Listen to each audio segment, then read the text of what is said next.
Selamullahi Teala aleyküm ve berekatuhu. Aleykümselam ve rahmetullah. Han olan kavmum. Akım da olmuyor. Nerede hallan olmuyor. Salamatım. Elhamdülillah maşallah tabarakallah özün olmuyor. Mollam burada da aydeyin. Aslındaki yekilikti sana aytmalı onu yöne şu an eşit dururlar var. Salami okurum vermek sünnette de salami adından Esselamu Aleyküm. Selamullahi Aleyküm sünnet tertip o de boluyam. Salamda Esselamu Aleyküm yok da Esselamu Aleyküm ve Rahmetullah yok da Esselamu Aleyküm ve Rahmetullahi ve Berekatuhu diye boluyam. Millet tertipçine almadın beylik salam verdim boluyam. Yok tertipçine Azidet bolya yani men de öz delilim var onun son şonyarak yağdaydı formda veriyen yani Tirmizi'den zaten rivayeti var men tanıyan mağul derdi men sen tanıyan kulağız sen tanıyan Tirmizi mana sana delille hadis mana sana delille hadis olwat mana sana delil ki Hanefi mezhebi muhaddisleri şondan aydan olsun Kur'an olwat mana sana delil ki şol mu'teber müfessirler mesail fıkhi olsa Hanefi mezhebin ulemadan aydan olsun.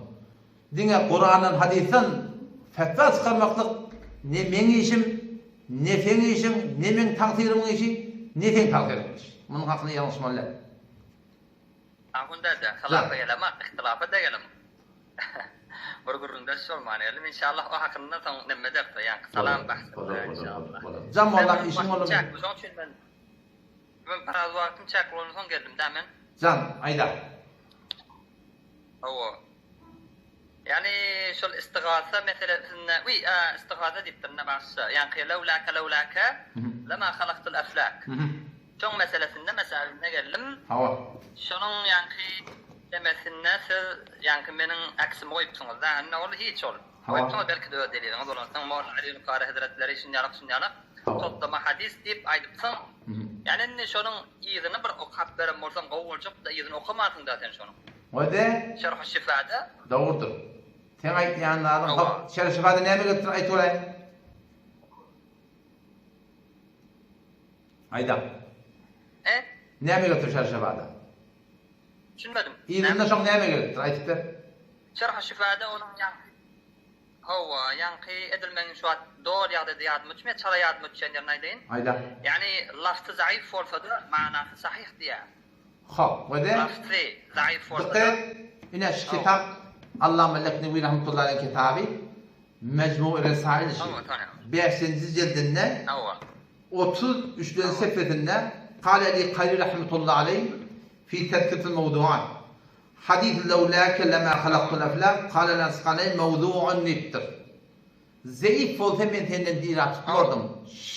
Şu hadis şu lafz bilen mevzu değil diye. Zayıf olsa onu kim dağıtıp bilecek ahim.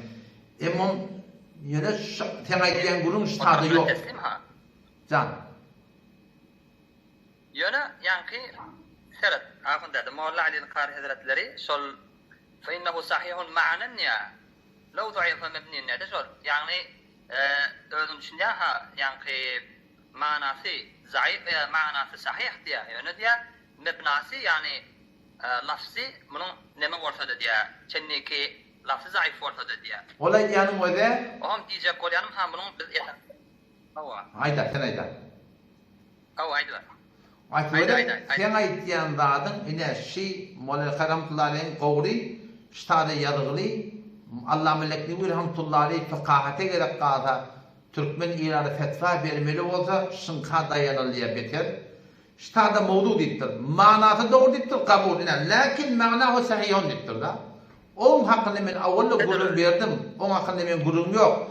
Yöne şu tada yürlenip şu hadisi aydıp Peygamber'in hadisi demekten yanlıştı da.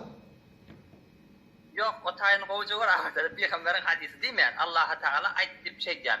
Belki daha bunun gururları yani levlaka lema halaktul aflak diyenler yani hadisler belki de ulemaların öz arasında tapılıp giden bu yani bir ibara yöne lafzı zayıf manası sahih. Dikkat öde şol berin gurrumun deten hadisliğini hadisi baytiyan hadisi kudusi da Huday Teala'nın aydanlarının Peygamber'in ayettir hadisi diye hadisi kudusi diye sen şu berin gurrumun deten şol hadis diye baytım. Serhat ahundaydı. Adır men şol aksimi sen täzeden girde görşeýärdi, men hadis diýmeýän şeýärdi. Hop, wada Allah dikkat et. Teala diýip aýtdy. Dikkat et wada, eger men şu gurun ýamaşadan gulak ataýyn, bolmasa özünde babar maňa iyi ber. Eger sen şu da hadis diýmeýän bolsaň, ötünji sebeplik men goýdum. Yok, ötünçüsü deme gerekti. Yok, men haktan ýadan näme?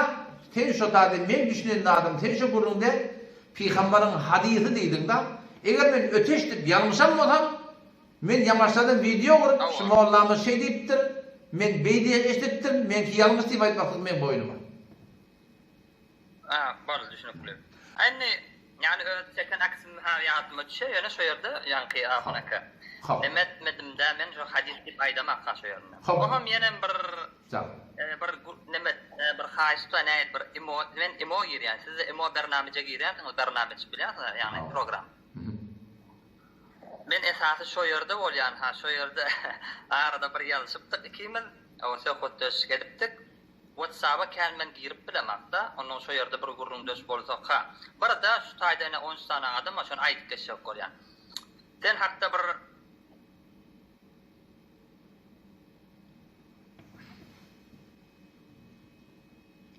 sesin gelmedi. Sesin gat boldu. Sesim eşitdiýär şu an men şu wagt geldi. Awa. Mamalany sen hakda bir aýtýarlar, bir gurrunlar baha şu insanyň arasynda eşitdim men, ýani Wahhabi diýip ýene näme şu gurrunlar, şu forum gurrunlary näme diýerler. Oňam menden hem soraýarlar bunu. Ýani şu Amanullah ahum Wahhabi men näme diýip soranda men ýok Wahhabi däl ýani. Men Wahhabi däl ýani. Sen Wahhabileriň men öz ýani tarifatyndan habarym da bar. Dawud. Hawçynda şey. Ýüdüň ak bolsun. Ýüdüň ak bolsun. Barmul sen menden o ýani bir kerih gorup daha şu Türkmenistan çağın maňa Wahhabi diýär, ýani näme diýär daga diýärmeň sen. Ýalňyş aýmakynda men asly diýemem. Ýöne birazjyk öz aramyzda ihtilafatlar bar. Şol ýani şol ihtilaf babynda biz birazjyk nämetmeýäs, alyşyp bilmeýäs. Onun bir de meniň öz ustadym Abdurrahman ahunna teňli tany tagsirleri däl. Asly meniň ustadym başga ýerden. Ýani Haryçdan meniň ustadym. Ýöne men o ýere ýani tabarrukan şol her kim dogrusu her kimin öz alyp barýan bir nemesi boljak, ýani sabili bolýar, ýani ustad bölüminde, ustad babyny meniň de şol sabilim şol ýani Abdurrahman ahunna tagsir teňli tany şoň ýanyna baryp ýöne dogadylak atayat we fata ijaza şu tarapdan bardyk biz oň ýanyna. Elbette wada başga ýöne aýtsak bolýan näme bire sen tanýamda. Osam sen awwalky ben beren gurulundy içinde sen şol awwal sen şu Wahhabi birda sen aýdan diýen hop indi tahqiq edipdirdiň. Elhamdülillah sen hak hasen haqqy idarlayan adamlyň aýtýan keminden belli men Wahhabi diýdim bilipdirdiň, gelip de aýdyp durdyň. Emma awwal sen şoňa mende şükürlüğleri ol ýargylygynda bodgulygynda sen aýdygly şoň düzgünne wara men sen şey diýär diýdim. Ikilenden Abdurrahman ahun teňne ahun tafsir tanan hofen ýanyna baran, akil çekdiren, zat eden aýtýan etiqadyň düzgünliginde şol tafsirin kabul bolansaň bire dogry şoň şäherdi muhalif aýtdyk tama dogry. Düşünýär, her kim şo durup diýär maňa ýöne.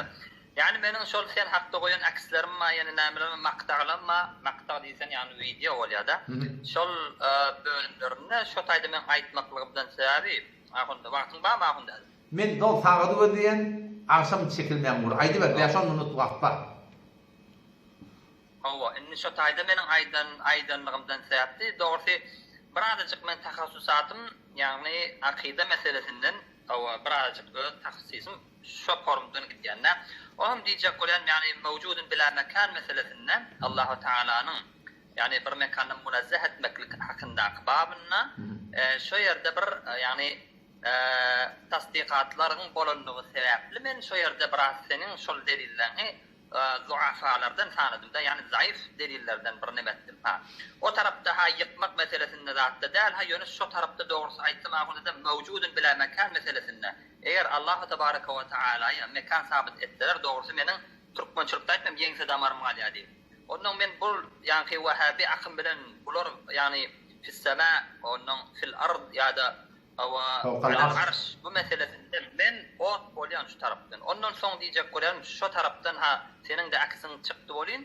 Menne şunun yani hilafına bir hukman bir neme açıklama koymalı diye şu tarafından ettim. Ha yöne tasdik etsen yani fi kulli mekan demek olmaya yani ammatun nasın içinde senin aydan meselenden men yanlış yani tapanlığım sebebi şu tayda biz alışıp bilmendir sen in sonundan aydıpsın delilin istidlalını şol istidlalını ha başından aydan bolsaň şu ýere gow boljak diýip ondan soň kim düşünüşip bilýän bol. Ola ýanyň hak oň gurrun ýok. Men de teň marahym şol uğurda onlarda şunun düş aydanlarından tersirek düşünýärden şu diýgeni orta talalyň soram aýtdym ki kemçiliksiz adam bolmaz teň aýdyanyň dogry men şol soňkydaky aydan gurrunmy başga aydan bolsam gawy bolardy ýöne sen diýdiňi doğrudyň degilde maktaý sen doğrudyň degilde ha ahunagymyny ewlini aýtdyn aýtdy sen şonda şol böyle gurrun mende bar da sen böyle çıkediyen onu açıklayan, böyle çıkediyen açıklayan. Ahırda şey diyecek bolur diyen da. Hem ki hop görüp döngürüm, gurrum da bu gurrun içinde evliliğini arttığım bolya. Ahırda aslı etiqatçı bu tada burada düşündürecek boldu deyip sen de şu tada şu gurrunu avudan düşünüp başarıyamış. Yani her orada ortada da olsa kemçilik men tarafından da bolulmamuduğu hakkında senin tarafından da bolur. Allah da ikimiz de affu etsin. Bunun hakkında ben başarılı gurrum yok ki. Awa, enne yana bir soru var. Sual var yani 5 minut wagtyň var, ondan menden gitjek sende var. Yani istighatha meselesinde ben bärde şu wagt senin efirine geldim da afundada. Oğlum bärde sen bana soru sorup sual vermeli, men sana sual bersem o boljak da. Bu menin efirim der. Bolar. Hop, yani bir ruhdan bir tavsiye alıp boljak ruhdan bir ruh. Şondan bir wasiyet alıp bolar. Düşünemem. Wasiyet alıp bolardan mana ne? Ben düşünmedim aýtýan adama. Yani wasiyet yani bizni bir yani maslahat şeklinde. Yani maslahatun şu bir maslahat alıp bersin bir öwlüýä pirden ha bir ýüzlenip bir. Wede manzurun gije yakamızda diýişimi de geldinmi? Bula gurrum ýok, bu bolýar. Mandurun şu ya falan edip çağırıp bir şoför var. Yakılattı. He? Yakılattı. Ya o yolukta. Ama sen ayyandan ne? O yolukta mesela ya behvatini çağırın ne yapalım çağırın? Ne mi diye? Aha minni bir maslahat olsun ya Bahaddin falan iş kesbetsem nacir olur. Ha. O zaman. Şol şirket düşer mi düşmez mi? Ve de şirket düşeriye düşmerin gurrunu eğer sen etiqadın şu olsa geden behavattinata her yerde ba ya kabrında da olsa hekim meksetiyeti eşittu bila vasiyet havarı ba diyen etiqad bolsa Allah melekini ve rahmetullahi aleyhi şuna şirk deyiptir. Ama bir adam yok, böyle etiqadı yok, ferişlerin sünni yestirliye falan niye bayıtta doğru şirklikten çıkıyor. Yani şöyle etiqad doğru değil öyle. Böyle. Aha men yana bir sual gelýär şunun üstüne yani Muhammed aleyhissalatu vesselam Musa aleyhissalamdan maslahat alanlar hakkında ol sahihdir mutawatir hadis bilýän. Indi şu ýagdaýda nähil bolýar? Aha Musa aleyhissalamyň ruhaniyeti sabit bolup Muhammed aleyhissalatu vesselamyň da yani salat manzuratynda yani nemetge tawsiýe berip goýar, yani maslahat berýär. Hawa 50 wagt namaz ýanda. Indi şu ýerde maslahat aly diýjek bolar. Sen aýtýan sen aýtýan gurrun bilen o gurrun da bilen dere farky bar. Şon Peygamberimiz awala Musa peygamber çağıranak. Ýolla alime geybe alyp barýa kala ewünden çykdy. Çağırmak ýok taýda. Sen gurrun çağırman gurrun. İkinciden ne? Bu hadis ejade berli. Bu hadis Peygamber Aleyhisselam Miraç gecede alyp barýa kala o dünýäň gurrun. Bu dünýäň gurrun diýär o. Aleme geybe kitine peygamber mi deyip. O dünya kökel melektiler. Subhanellezi esra bi'abdihi leylen minel mescidil haram ilel mescidil aqsallezi barakna havlehu linuriyehu min ayatina. Bu dünya kökel melektiler akta peygamber mi deyip. O dünya kökel melektiler. O dünya mulaqatı bu dünya mulaqatı bilen ol asad din diýär. Peygamber agidipdir o dünya öňe çykypdyr da. Sen meselen bilen o mesele değil, ne bununla çağırmak mı? Ne bu dünyanın gurrunu? O dünyanın gurrunu, onu çıkıptır. Bular bir gurrun, şöyle dönüyor o da, men eten mukallit, Hanefi mezhep bolup, hadisten bir mana çıkarıp da sen, şeytan bolya diyecek bolsam, şuna yeterli ağzından 27 alım gerek. Şu alım ne mende var, ne sende var, ne sen takdirinde var, ne men takdirinde var. O zaman şitadaş alımsız hadisten keplemektik de dine bir hadis bilen. Sen senin yanlış adam. Düşünükle. Ha. Tamam Serhat, ağında da. Ja. Yani linuriyahu min ayatina diyara. Hom şun tefsirine ha bam şol ahiret yani alamalarını görkezmek için deyip bam ya linuriyahu min ayatina ikisine de am ol yani. Bu dünya ve ahirete am ol. Ve de mümkünse gurun avrit mali. Ve peygamberler Ha.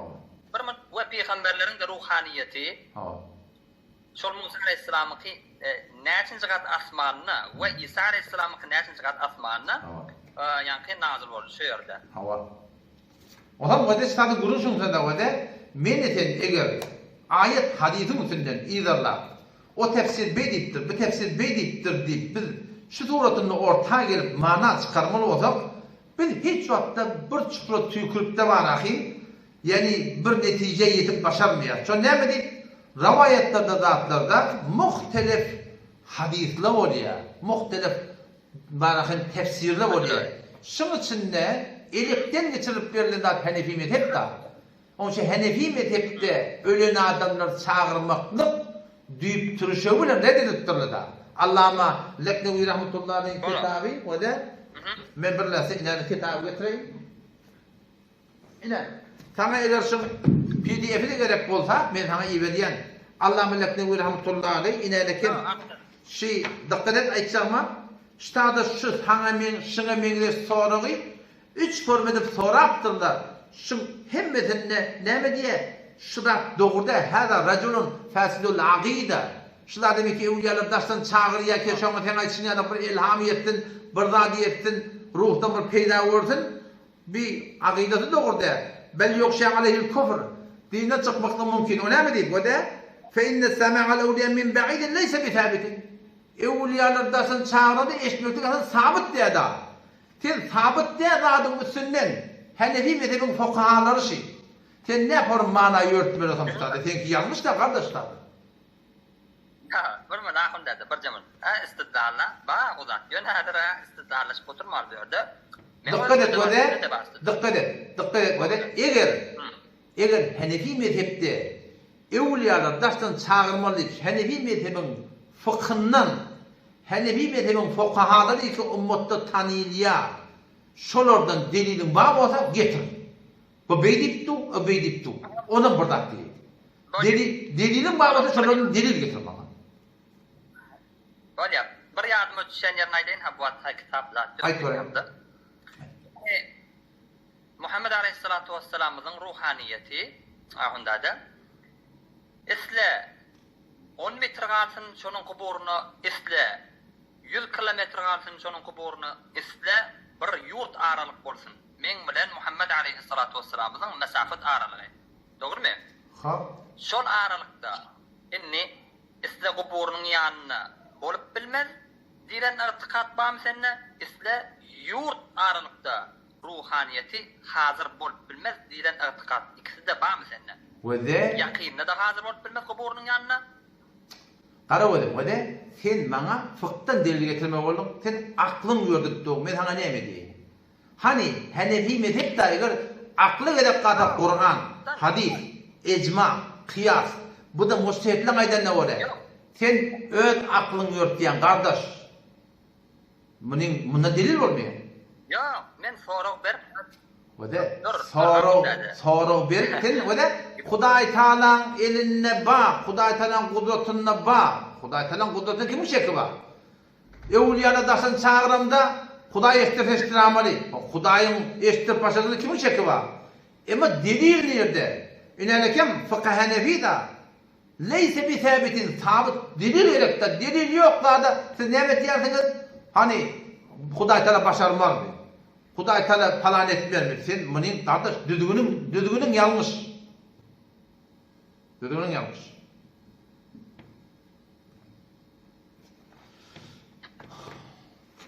Sesim eşitdilen, sesim gitti de. Şu wagt geldi. Geldi mi? Şu an geldi. Bunda da ben hazır bir mür tasavvur etdim. O yerde men akli delilimi işledama, hayoni men şu yerde şol Hanefi mezhebine bir yardım etýän bir istidlal var. Şol hakynda näme düşünjäň var, şonu biljekdim. Aýtýaýyn. Yani şey Allama yani İbn Abidin rahimehullah aleyhi yani istisqa bölümünde o hatta gördün mü şu yerini? Aýtýaýyn, İstisqa bölümünü okudun mu? Abarat ýadyma düşýärmi? Abarat men çalıp bir fikirleyin bir. Yani Türkmençesi yardım etýär, Arapçasını aýtsam biraz ýalňyşrak aýdarmykam diýen. Aýtýaýyn. Yani istisqa duasy dilek edilen wagtynda şu ýerde diýär, "Ve la istighatha edilmeýä ve Allahu Teala'dan rahmet ýagmaýa بغير حضرته محمد عليه الصلاة والسلام حضور bolman ve müşahidetihi Muhammed aleyhissalatu vesselam'ın müşahidatlığı bolmani şudat bolmaya dip ha şu ibaret sababıdır yadında. Necr ola enne huzurat ve müşahidetten näme düşünýär? Huzurat ve müşahidet. Muny sende bu awdan bileňa men sen aýtýan jeraky okyp göremek. Muny sen inşallah gör. Men de göreýin. On inşallah tar bir netije ýeter. O ahda dinni bir enne şu nomaydan onu son o din jalaýdy. Yani huzurat ve müşahidet manasy näçe düşünýär? Huzurat ve müşahidet manasy. Ve de o näme düşünmeklik men işim değil la, fuqahalyň işi. Ýöne Şreddül Muhtarda bir Allah sığınmaklygy gedip kalsa metlebun faslun fil beýan içinde faslun fit tebessül minallahi subhanahu ve taala şu taada Allame İmam Şafii rahmetullahi aleyh şu İmam Adam rahmetullahi akidetini getirdi. Şol İmam Adam'ın akidetini getiren adam Allame Şami, mınyadanna Allame Şami şu taada üllür çağırmalı diyen gurun yok. La yenbagi li ahadin diye. İmam Adam'ın akidetini getiriyor. Hiçbir adamı doğru değil. Ey yed'u Allah'a ki Hudaýa tığıntın illa bihim meger Hudaýy goýaly bilen. Men şu wagt falanyny çağırjak bolsam falanyny berip başarýan. Falanyny burada dilijek bolsam falanyny aýdyp başarýan. Emma imam adamyň agideti la yenbagi li ahadin. Hiçbir adama dogry değil. Ey yed'u Allah'a ki Hudaýa tığıntın illa bihim meger şu Hudaýy goýaly bilen tığınmaly. Näme diýip etdi? Ey bizatihi ve esmahi ve sifatihi diktir. Hudaýa tığınma bolsa arat halmaly adam ýok diýär. İmam Azam rahmetullahi aleyh. Ve duaul ma'zun niktir. İzade verilen dua. Şu imam adam ayda keplersi. Ve duaul ma'zun izade verilen dua. El ma'mur bih. Emredilen dua. Emredilen näme de? Ud'uni estecib lekum. Emredilen dua. Ma ustafidi min kavli Teala. Allah Teala'nın kelamından kep çıkarttı imam adam. O da 180. ayet sureye Enfal'dadır galiben. Bir lehze ayetini getirip vereyim. Bir lehze ayetini getirip vereyim. Hayır ayetlerini ayetip vereyim. İnâ lekem fed'uhu inâ lekem ayette kelime ayetip vereyim. Hava inâ lekem 180. aydan doğmuştuk. 180. ayet Sure-i Araf'tan İmam Adam'ın akide çıkarttı. Ne diyor Kur'an? Velillahil esma'ul husna. Allah Teala'nın avudan atlar var. Fed'uhu biha. Şu Hudaýa awadan atlar bilen tığının diýip dogry imam adam akideti. Dogry aýdan bir fetwaty. Şu zat baka ol Hazretihi'den ýene bir zatdan näme mana çykýan bolsa çykar. Ýöneşi ölüler çağırmakly çykmaýanlygy Allama Şami'nin ştada şu akidan getirildiğinden de belli dogry. O düşünük lafında da bakın bir icazet verin ne? O kangurların da bolum. Za. Ter dağında da ol yani Ebu Hanife Nuhman rahimehullah aleyhi doğru ha o taraftan gurulayanlar, ol babtan gurulayanlar teslim bil. Yani İbn Abidin rahimehullah aleyhim Hanefi mezhebinin bir müctehid uleması özde. Şonun bir yani bir huzur ve müşahedet demeklik yani huzurun istilahi manası bir aşkhas mevcudun fi mekan li huzur hadet muayyen yani bir şahsın bir yerde durmaklığına aýdylýar. Huzur demeklik. mevcut bir mekanda ha huzur bolmaklygyna bir istilahy manasy da şu. Hop. Hem müşahede etmekde bir yani şeyi şoňa bir bakyp durmaklyga bir müşahedet diýilýär. Hop.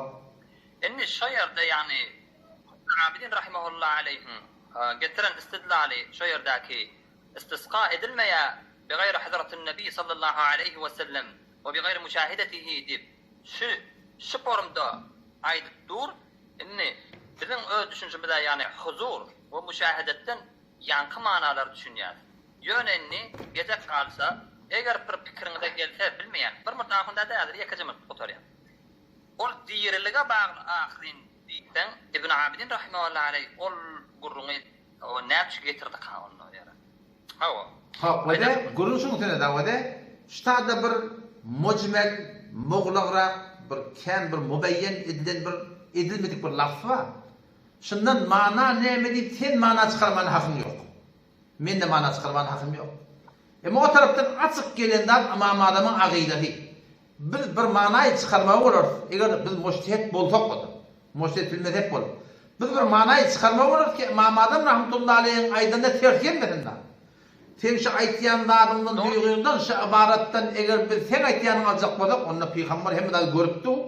Hemme de badime bolýar onda. Sen şu etiqatda bolan.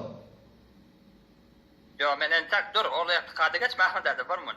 Yani inni göçme manini aljak bolsa, mujmal manini aljak bolsa, her haçana çola manay haqiqi uzurlu bolsa, taazur bolsa, onda geçmel bolýarsa. Manay haqiqi şu ýerde taazur. Garawadım wede sen şu wagt mujtehidleň agyny ýokepdiň gardaş. Men hem mujtehidde. Sen mujtehid bolýan bolsaň? Yok, men mujtehidin agyny. Yok, wede açykda gurul wede sen şu wagt edip duran işiň, sen şu edip duran işiň şuda sen usul falan diýip sen şu ibaratdan bir duýguny ortaklaýar ki sen şoňa hakyň ýok, mende şoňa hakym ýok. Sen näme diýip öz haddiňden geçýärdiň fetwa bermedi. Meger sen almaga edip gadan näme haddi etdiň ki Hanefi meden fıkhından başka bir duýguny ortaklaýan ki o taýda tesrih bolýar. Yo, ahunda de bak, ben öz kellemden aýdamak, öz ustadlymyň taýlimat etmekliginden adýas bunu. Sen ustadym, öde sen ustadym, men ustadym hiç derde degmeýärsin ýalak ýerde. Getirin mujtehid fil mezhep başga bir adam Hanefi mezhep boýunça en çebe fetwa var. 1-de, 2-de, 3-de ene Allah melekleri rahmetullahi aleyh. Aslan Hanefi mezhep fıkhını nemeger gedirtirmi? Eğer heleyni teetçek bolunna Peygamber hazır nazır görüpdi diýse şoňa kafir diýilmekdir meger. Sen Hanefi mezhepin fıkhını näki sırahatan gelen zadyň tersine şu duýgudan burada düşünjek bolmaklygyň ne senin duýguňa etibary bar, ne sen ustadym, ne menin, ne men ustadym.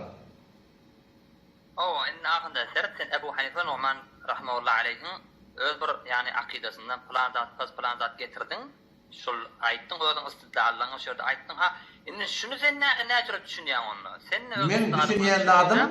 Men düşünýän adam şoň etejiginde, şoň etiji ibaratyň etejiginde faslun fil beýr, faslun fit tebessüm lillahi subhanahu wa taala etejiginde tebessümini burun etýär.